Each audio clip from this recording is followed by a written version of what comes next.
Language is an essential part of our lives that we often take for granted.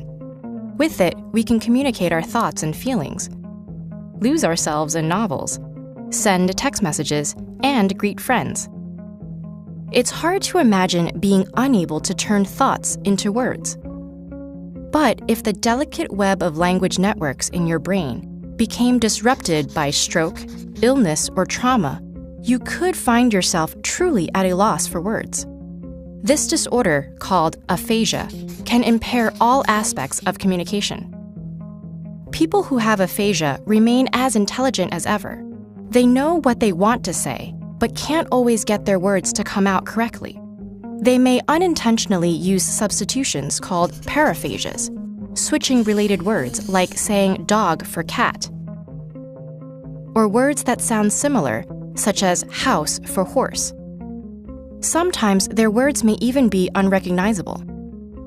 There are several types of aphasia, grouped into two categories: fluent or receptive aphasia, and non-fluent or expressive aphasia.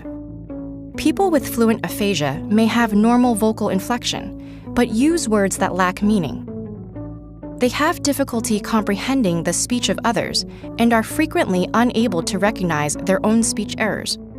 People with non-fluent aphasia, on the other hand, may have good comprehension, but will experience long hesitations between words and make grammatical errors. We all have that tip-of-the-tongue feeling from time to time when we can't think of a word.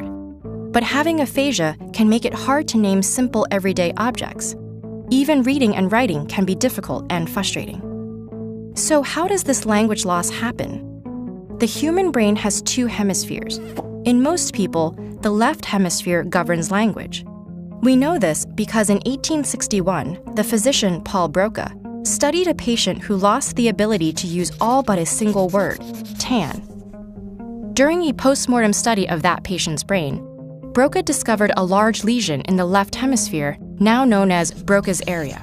Scientists today believe that Broca's area is responsible in part for naming objects and coordinating the muscles involved in speech.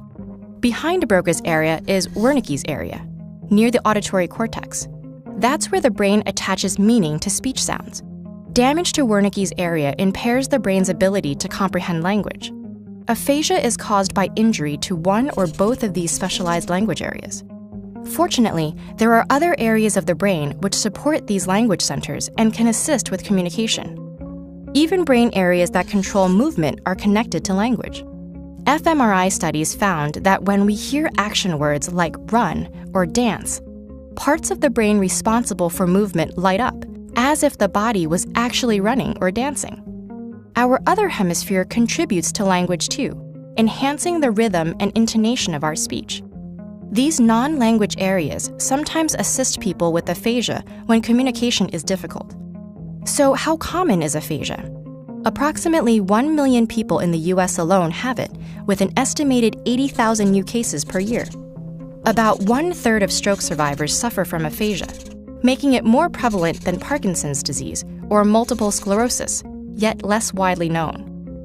There is one rare form of aphasia called primary progressive aphasia, or PPA, which is not caused by stroke or brain injury, but is actually a form of dementia in which language loss is the first symptom.